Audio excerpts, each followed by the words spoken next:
दिल्ली के बेसमेंट में जहां कंपटीशन एग्जाम देने आए, आईएएस बनने, इस देश की ब्यूरोक्रेसी का नेतृत्व करने के लिए आने वाले छात्रों को जब बेसमेंट में बांध करके पानी में एक तरीके से उनका, जैसे हिटलर ने गैस चेंबर में लोगों को मारा था, दिल्ली की अव्यवस्था ने पढ़ाई कर रहे लाइब्रेरी में बैठे बच्चों को पानी में मार दिया है। और इसलिए कहता हूं कि दिल्ली का ड्रेनेज, सपनों का शिकारी, भ्रष्ट प्रशासन, कितनी लाचारी, आईएएस बनने की राह में बीछा काटा, सिस्टम की साठगांठ ने नैनीहालों को काटा, मां बाप का सपना टूटा, बच्चों की जान गई, राजनीति में फंसी जिंदगी, कानून का कोई डर नहीं, लालच और लापरवाही कब तक यूं ही चलेगी,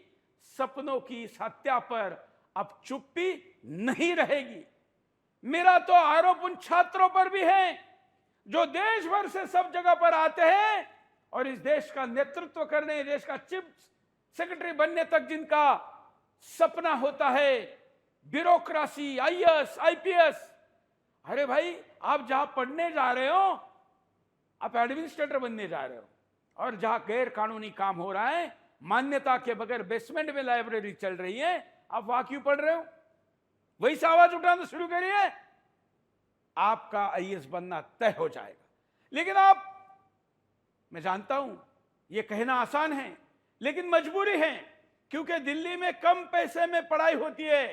पूरे देश में सबसे कम पैसे में आईएएस बनने की व्यवस्था अगर कही है घर के सिवा, तो यहां है। और इसलिए यहां आकर लोग अच्छे अच्छे इंस्टीट्यूट में जाते हैं। जो नहीं जा पाते हो, उसी एरिया में रूम लेकर रहते हैं, उस वातावरण में, उस इकोसिस्टम में आईएएस बनने का सपना देखते हैं। लेकिन हत्यारी सरकारें कोई व्यवस्थाएं नहीं करती है। लाखों छात्र यहां पर है।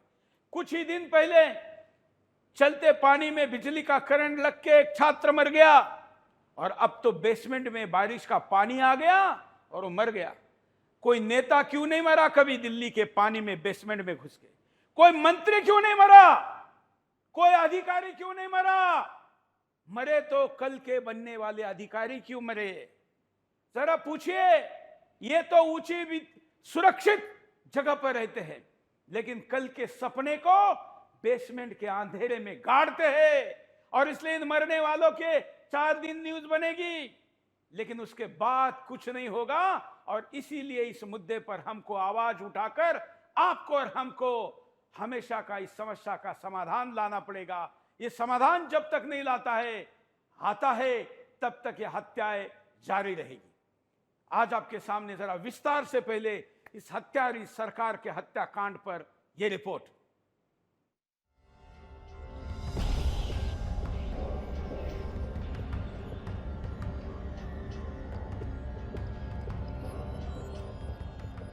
सपना था आईएएस बनने का, देश की सेवा करने का, लेकिन सपनों के सौदागर और भ्रष्ट सिस्टम के बीच की साठगांठ ने दिल्ली के ड्रेनेज सिस्टम में सपनों को डुबो दिया।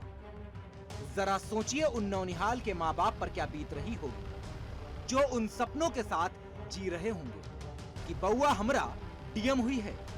लेकिन शनिवार देर शाम को जो खबर मिली, मानो उन माँ बाप पर पहाड़ टूट गया। शनिवार की देर शाम दिल्ली के राजेंद्र नगर में कोचिंग सेंटर के बेसमेंट में पानी भरने से 3 छात्रों की मौत हो गई। शुरुआती जांच में पता चला है कि बेसमेंट में लाइब्रेरी थी, जहां कई छात्र मौजूद थे। बेसमेंट में अचानक पानी भरने लगा था। छात्रों ने बताया कि शाम 7 बजे लाइब्रेरी बंद होने पर जैसे ही बाहर निकले तो सामने से बहुत तेज प्रेशर से पानी आ रहा था, और जब तक लाइब्रेरी खाली करते तब तक घुटनों तक पानी भर चुका था। पानी का बहाव इतना तेज था कि सीढ़ियां तक नहीं चढ़ पा रहे थे, और 2-3 मिनट के अंदर पूरे बेसमेंट में 10 से 12 फीट पानी भर गया। मामले में कोचिंग सेंटर के मालिक और कोऑर्डिनेटर को गिरफ्तार कर लिया गया है। मृत छात्रों की पहचान श्रेया यादव, तानिया सोनी और नेविन डेल्विन के रूप में हुई है। लेकिन दुर्भाग्य है कि मामले पर राजनीति तेज है। आम आदमी पार्टी कार्रवाई की बात कर रही है, तो वहीं बीजेपी आपको इस हादसे के लिए जिम्मेदार ठहरा रही है। कल रात जो राजेंद्र नगर में हुआ है ये कोई हादसा नहीं है, इसमें तो डायरेक्ट क्रिमिनल नेग्लिजेंस का केस बनता है। कुछ तिथियां आपके समक्ष रखना चाहूंगी। 22 जुलाई 2024 को राजेंद्र नगर में वाटर लॉगिंग होती है, यानी जल भराव होता है।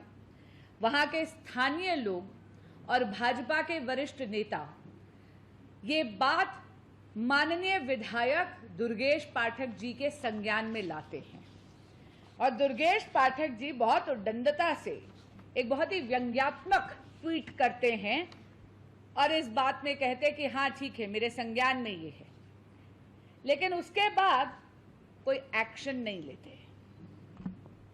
24 जुलाई 2024 पुनः बारिश होती है। राजेंद्र नगर की उसी एरिया की तस्वीर दिखा रही हूं, ये हालत होती है। ये तस्वीर माननीय विधायक दुर्गेश पाठक जी के संज्ञान में भेजी जाती है। बाकायदा एक व्हाट्सएप ग्रुप है जिसके वो सदस्य हैं, वहां पर ये तस्वीर और वीडियोस उनको बताई जाती है। देखिए, अभी पानी तो निकल गया है, लेकिन एनफ इज एनफ। दिल्ली के अंदर सिर्फ राजेंद्र नगर नहीं बल्कि बहुत सारे इलाकों में इन कोचिंग इंस्टीट्यूट्स ने, बहुत सारे लोगों ने बेसमेंट्स को पूरी तरह से कमर्शियल एक्टिविटीज़ के लिए यूज़ कर रहे हैं, बच्चों को पढ़ा रहे हैं। जो यहाँ पे बताई जा रही है वो ये है कि वहाँ पे वाटर लॉगिंग होती है, पानी सड़क से निकल रहा था, इनके बेसमेंट में बच्चे पढ़ रहे थे। जो कोई गाड़ी निकली है और वो दरवाज़ा उनका गेट टूटा है जिसके कारण से बेसमेंट में पानी गया है। लेकिन बेसमेंट में बच्चे पढ़ क्यों रहे थे? बेसमेंट में बच्चे क्या कर रहे थे? लाइब्रेरी खोल रखी है, बच्चे पढ़ा रहे हैं। ये टोटल क्रिमिनल एक्टिविटीज़ है, इनके खिलाफ सख्त से सख्त कार्रवाई होनी चाहिए और जो भी ऑफिसर इसमें रिस्पॉन्सिबल है उनके खिलाफ भी सख्त से सख्त कार्रवाई। यूपीएससी की तैयारी कर रहे छात्र गुस्से में हैं और दिल्ली सरकार के खिलाफ प्रदर्शन किया है। घटना पर दिल्ली के उपराज्यपाल वीके सक्सेना ने मंगलवार तक घटना पर रिपोर्ट सौंपने को कहा है। Bureau report, Sudarshan news.